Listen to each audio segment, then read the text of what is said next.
All right, what's up, guys? Episode, what is this? Three, Dan? Three of Three, baby. Degen Yinzers. We're excited to have you back. We're gonna skip some of the small talk today. I think we just dive right into it. What do you think, Dan?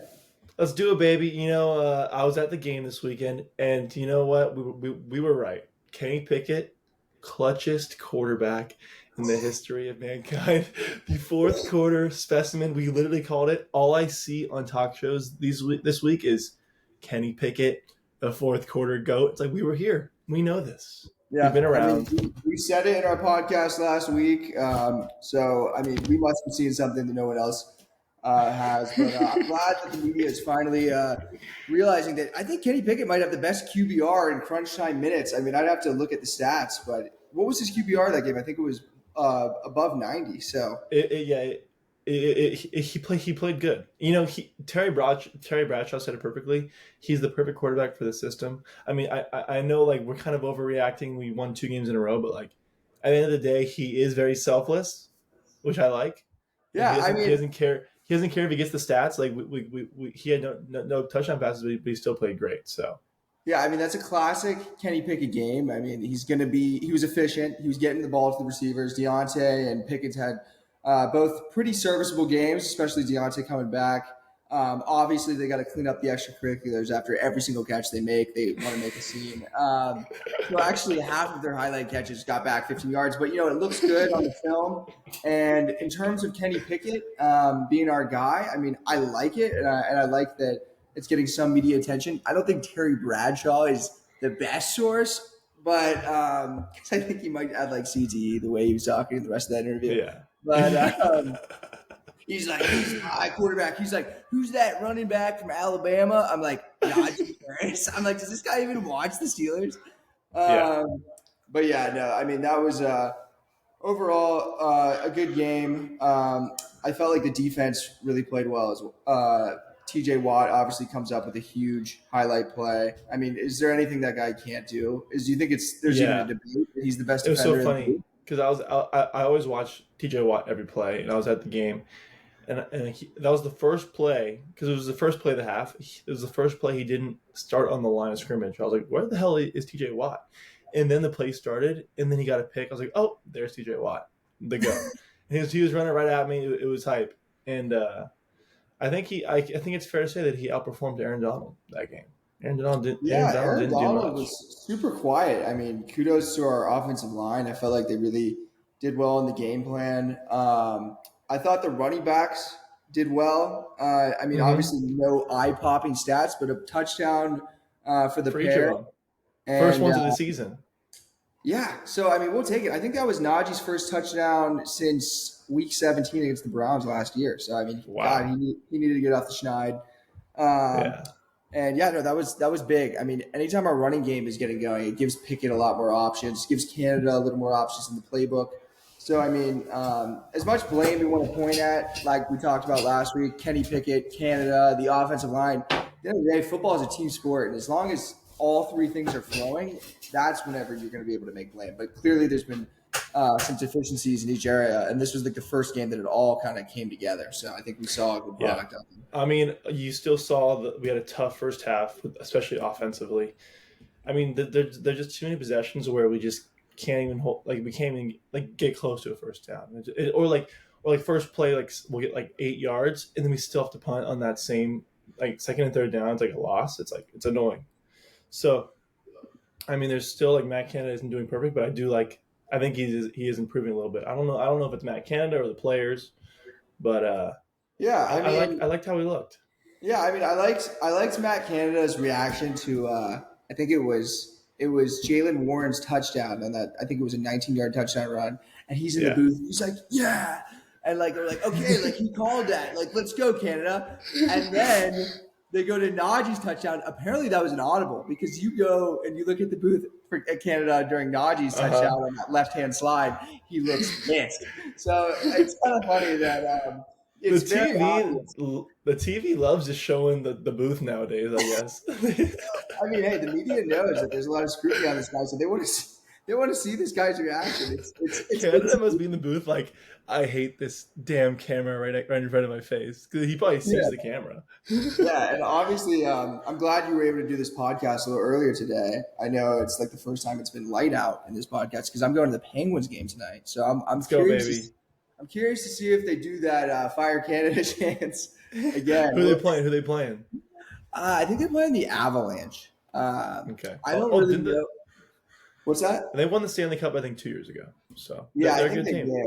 I think they did. I don't know. I'm kind of a bad fan. I haven't really been following the Penguins in the past couple of years, so it'll be good. It's time to lock in.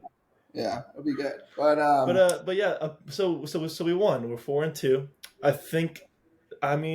would take 4-2 at the beginning of the year. I mean, the offense looks like we're getting some flow finally, which I think Deontay being back was huge for the offense. Just George Pickens getting this boy back, getting some one-on-one coverage. Like there's a lot more back shoulder opportunities. Deontay had some clutch catches. Allen Robinson had a clutch catch again. He always does to win the game. But I think it was a lot better without Gunner in there. Dude, the Rams? The Rams actually cut their kicker. The Rams cut their kicker. Oh my God, I completely forgot. Yeah, the kicker had stage 5 yips all Sunday long. Hooks two. I think he hooked 2 field goals and an extra point. That's 7 points. Yeah, missed 2 field goals and an extra point, and then he was just cut from the team. He's one of the best he's one of the highest scoring fantasy kickers this year, and they just cut him. So screw it. I mean, sometimes those fantasy things can be deceiving because usually if a high-powered offense, you're just getting more kicks. You know how that goes. True. I mean, if Boswell was on a good offensive team, he'd be the highest freaking kicker, and he wouldn't miss. I'll tell you that. Boswell hasn't missed this year. Do you think he'll ever miss? I want to go out on a limb and say no. I mean, we only get like 3 kicks a game, so like I don't really like with his odds. He's probably a 92% kicker. Yeah, and there was one kick where we tied it. The game was like we were down the whole game. We finally tied 17-17 or 17-16, and Boswell goes out for the PAT, and like the Rams kicker was missing the whole game. So I was like, you know what? Like maybe something's in the air today. Like I'm kind of like scared of a miss right here. I'm like, here we go. And then Boz, dead center. I'm like, oh, forgot we had Boz. It's always nerve-wracking. And, like, as much as I, like, don't want to see Boswell miss a kick, I almost want him to miss one in, like, a first half of one of these games just so it doesn't come down to, like, say we're, like, in a playoff wild card game. And, like, of course the announcers will be like, he hasn't missed all year. He's 36 for 36. Like, that's my biggest fear. Like, I'd rather that be 35 and 36. You know what I mean? Like, I think Boswell, though, like, I think he's unjinxable. Like, he's insane. He literally doesn't miss. If I'm not mistaken, I think there was 1 year where Boswell actually kind of wasn't performing at the level that we want to. I think it was the year after he signed that $20 million contract. He had a bad season. He missed like 3 or 4 early in the season. And then besides that season, he hasn't missed a kick. Yeah.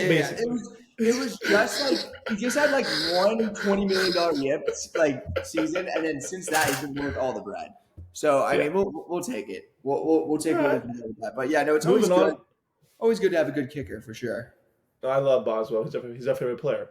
Moving on to that game, I think our defense played great. I think first off, we shut down Cooper Kupp. I thought Cooper Kupp was going to have a field day versus us. We shut him down, and that allowed Puka to kind of open up a little bit. Puka had some good yards against us. Yeah, I'll let Puka Nacua beat us. I'll let Puka get us before Cooper Kupp. I mean, Cooper Kupp really only had 2 catches, but he did drop 2 the first drive of the game. But still, like. He's cool. All around. We had a good performance, and I'm happy with the team, man. How do you think the offense was? Yeah, I mean, you nailed it on the head there with the defense. I think another thing to just before I talk about the offense to point on and the defense was Joey Porter Jr. had a really good game, and as much as Puka was killing us, he was 0 for 3 against Joey Porter Jr. So Joey Porter Jr. covering Kupp? I think he was primarily. I don't think Joey Porter Jr. gets as many snaps as we think. He just always makes the play when he's on the field. So when he gets out there, he makes a play. The only things that he wasn't doing as well in was obviously the reason why he isn't on the field full time, and you can see it on display in this game. He can't tackle. Yeah. So he's got to touch up his tackling skills. What play in particular did you see? There was 2 plays. I I think there was one that was like on a running back draw. I don't know who the tailback was, but they were past the line of scrimmage, and it was going to be like a 4-yard run. On if that was Minkah Fitzpatrick, that would have been a 3-yard run. It was against Joey Porter Jr. and it turned into like a 13-yard run. So, Yeah. those just little things here and there. I mean, nothing that is going to be like glaring. But in terms of the highlights, he makes it happen whenever he's guarding the pass. So. Yeah, he's got a lot of confidence out there for a rookie. So let's see. And Levi Wallace, I mean, are you on his train and you hate him still, or what? I think that touchdown might have been on Levi Wallace a little bit. I mean, I like his black visor. So like, I feel like he like looks the part. This isn't like a gunner problem where he like looks bad. Like he looks like he should be good. So like, I'm gonna keep giving him some chances. He's not terrible. Yeah. I think in terms of what we're going to see in the future, I think we'll see Joey Porter Jr. take his spot. But I think for this year, they're probably going to ease off of him a little bit. Maybe Joey Porter Jr. if he touches up those tackling skills, but he's a better tackler. So it's like it's kind of give or take. It's like you set the edge for the run, or you better defend the pass. And obviously in this modern day NFL, you might actually take the advantage for the pass cornerback and Joey Porter Jr. So we'll see what happens. I think ultimately maybe when we get to the second half of the season, maybe Joey Porter Jr. starts to take some of his snaps, and I would be totally okay with that. Yeah, I think he's getting in there a lot more. Like every game, they're just throwing him in, and he's doing great. So I'm as a fan, I'm like, put him in. Fuck it, see what can happen. Yeah, no, I agree, and yeah, you're right. You're right about his confidence. I mean, him in the post game interviews, it's almost like it's almost like straight delusion. Like this guy thinks he's like Revis Island. Like I love it. I mean that's Revis Island. That's the you need to have, man. After the interception versus Odell, he's like, I strapped his old ass. It's like, bro, like Odell's like 29 years old. Like, relax. Yeah, no, he's hilarious. But yeah, I mean, he gets a little bit of that spunk from his dad, I guess. Obviously, his dad played for the Steelers. I think as a I think playing defense in the NFL, you just kind of have to have that little edge on you, just in general, because it's such like a ferocious thing to play, defense in the NFL. It's like you actually kind of have to be a little crazy, to be honest, to play that. I mean, you want to be crazy because, like offensive players, they're skilled players. They're really good at the game of football. And like they want to score touchdowns and maybe they'll get hit, but they're going to try to avoid those hits. You sign up for defense, you make it all the way to the NFL. Like you want to hit people. Like you want to hurt people. Like you have some internal anger you want to get out on the field. Yeah, no, like these people, they don't even want the ball. Like a lot of cornerbacks, they'll see the ball, it's right in their hands, they'll just slap it down and be like, yeah, because like that's what they're just crazy, man. Like, they're crazy. I don't know if you remember the Bengals, Pac-Man Jones, like these guys are nuts. Yeah. I mean, these guys are absolutely nuts. Eli Apple, I mean, cornerbacks are out of their minds. I don't know many quarterbacks that aren't out of their minds. I think Patrick Peterson has a pretty level head, but God, we could use the old Patrick. What do you think about his year so far? A little pretty up and down, I'd say. Patrick Peterson? Yeah. I really can't even tell how he's doing, to be honest. I mean, all I remember is that Raiders game 4th and 1 that he gave a touchdown on, which kind of might have not even been his fault. But all I see from Patrick Peterson is like the post-game videos on Instagram, like Steelers Nation, like I appreciate you guys coming out, like I'm like this is great out here. I'm like, all right, Patrick Peterson, like make an interception. Yeah, no, he like talks to the press like he like is our guy, like he acts like he's been like a Steelers vet, like he acts like he's Troy Polamalu, like it's like dude, you just signed a 1-year contract with us, bro, like. I live and die Steeler Nation. Yeah, like he like bleeds black and gold. It's like, dude, like you don't even know what the terrible towel is. Like Jesus Christ. Exactly. Exactly. I kind of like that.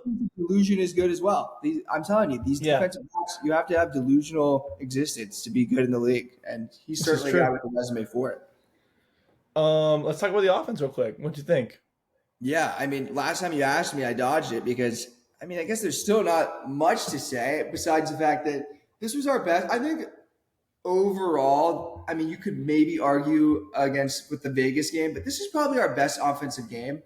And and just pure consistency. There wasn't as many third down. I mean, there actually were third down woes. We'll get to that, but there wasn't as many 3-and-out woes, which Yeah.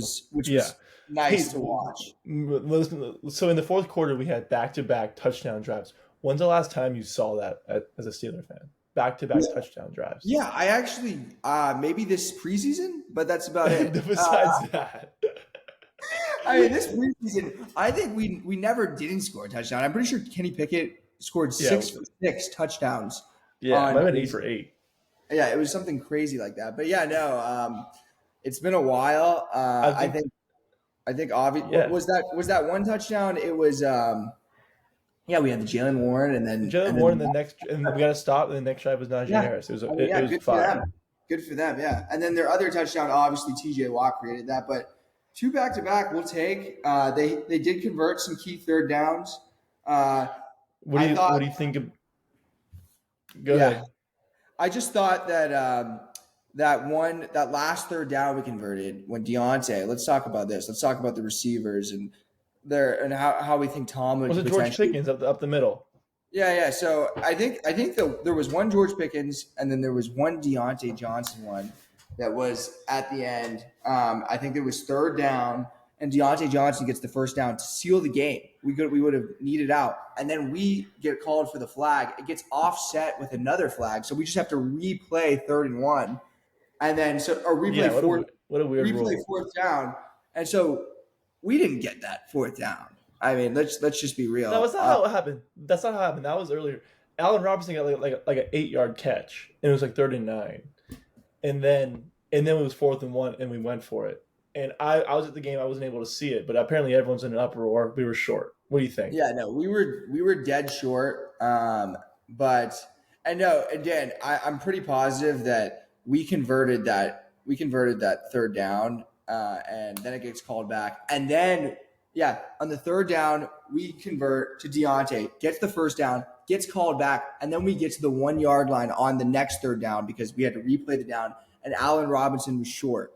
So then we were like, shoot, because of that, now we have to go for it on 4th down. It shouldn't even came to that. So what I'm saying is, I want to say real quick. I think George Pickens had like a 25-yard catch up the middle that he almost broke, and then that whole thing happened. I'm not sure if Deontay Johnson's penalty was whatever. Who cares? It was both. It was that same drive back to back in first down chains. That's how glaringly bad the receivers were. Even though they were making spectacular plays, they didn't have their head on straight. And I couldn't really tell at the game, so they would just catch it and then just get in the face of the defender, or what? Yeah. I guess, yeah. Because you were at the game, you probably didn't see it up close, but every single catch they would make, they were taunting the cornerbacks like bad.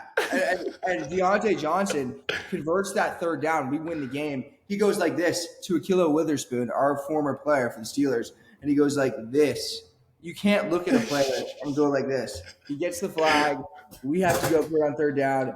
Don't get it. And then we have to go for the 4th down play, which we didn't convert. But because of the rule book, they didn't have any timeouts. It was outside of 2 minutes. It was at 2:07. So we win the game by rule. But yeah, I mean they didn't have timeouts because we had a great second half, and like they were kind of forced to use timeouts at certain times. So it's their fault they didn't have timeouts. I think a lot in football is ball no lie, and yeah, in that type of game, we outplayed them at the end of the stretch. We deserve especially to second win. half. Obviously, Rams fans are going to say we were cheated that, but they had to go down and score that touchdown for 70. The Rams had plenty of opportunities to have touchdown drive second half. They didn't come close.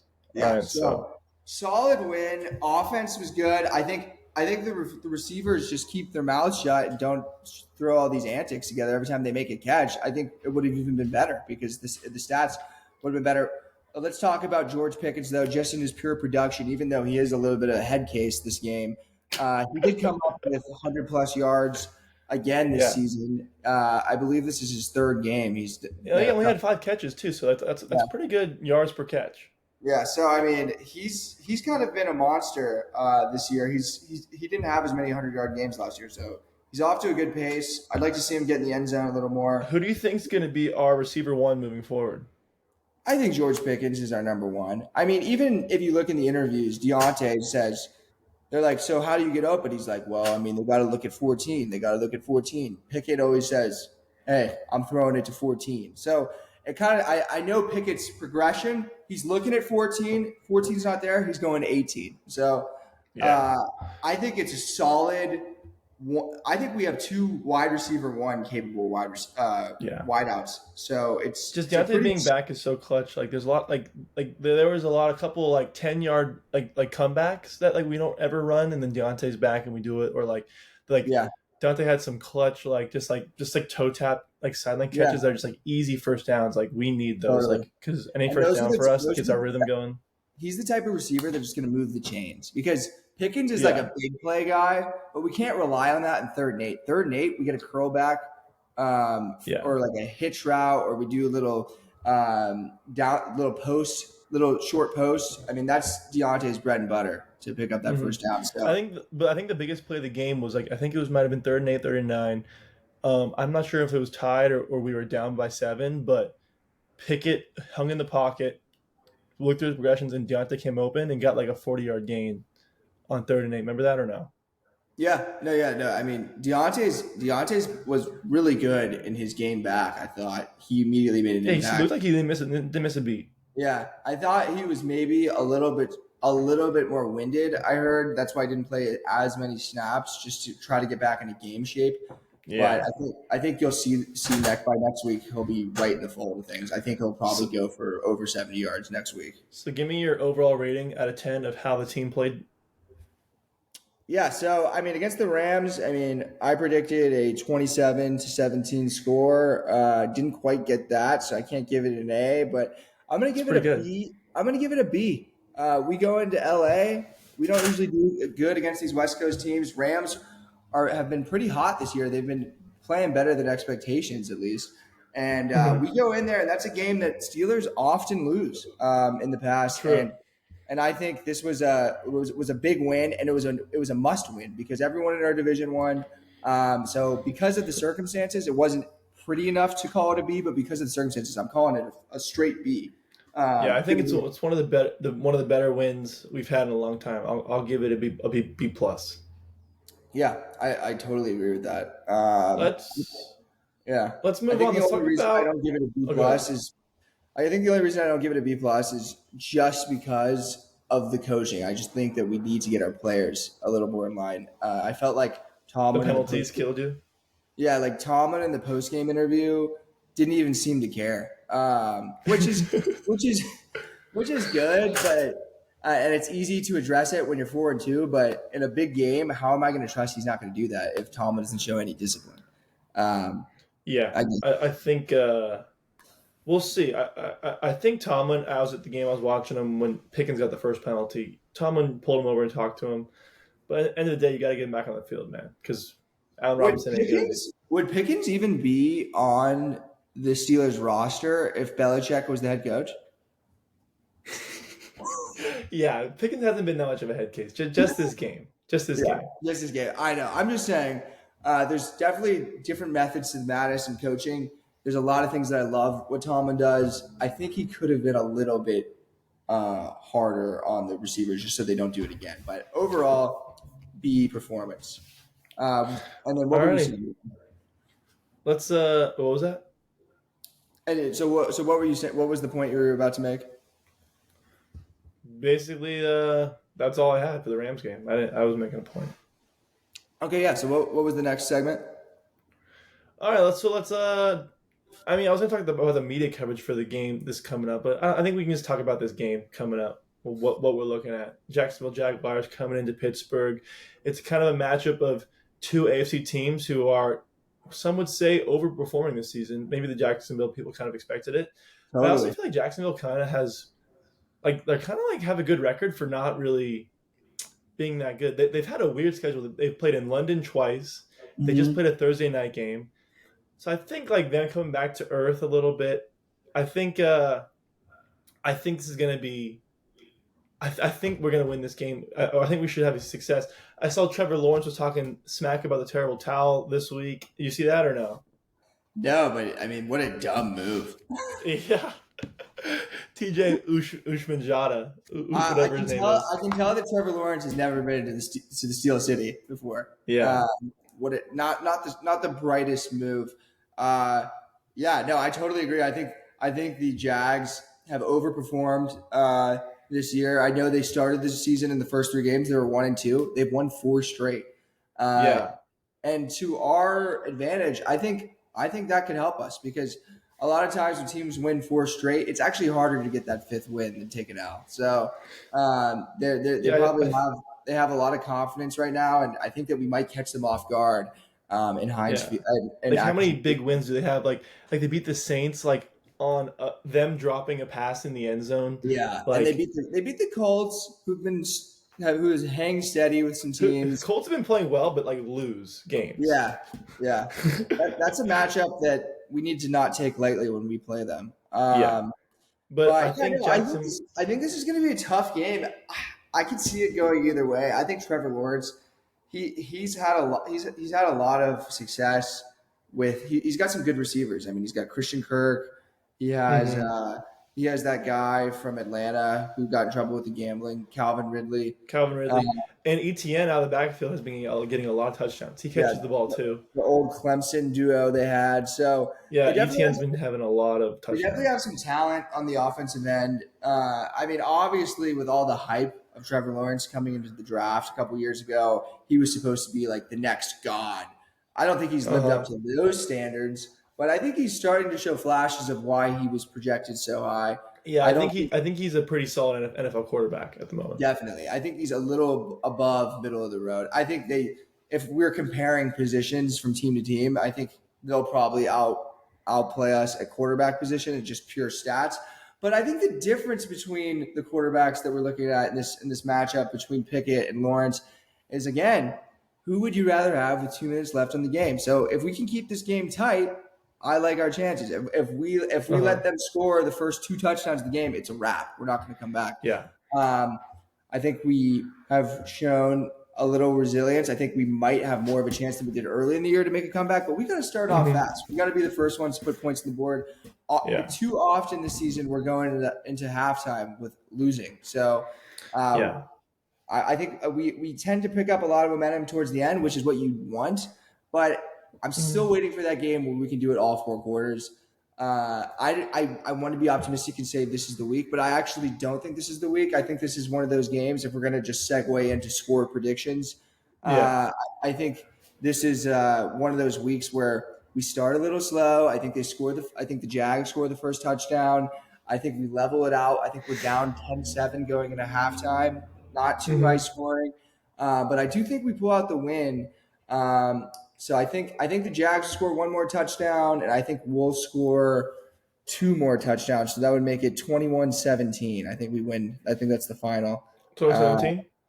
and I think that's pretty accurate with how these games work. I think Watt makes a big play towards the end. I think the Jags have it at the end of the game, and we, Yeah. we make a turnover. I think we get a strip sack, Highsmith, Watt scoop, falls on it. That's the game. And Kenny You're comes. dying for a Highsmith We're Watson. going crazy. We're going crazy.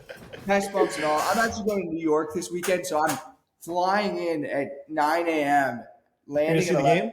landing at 11, and going straight to the game. So I Is am the going to game be at? Oh, it's at 1 East Coast. Cool.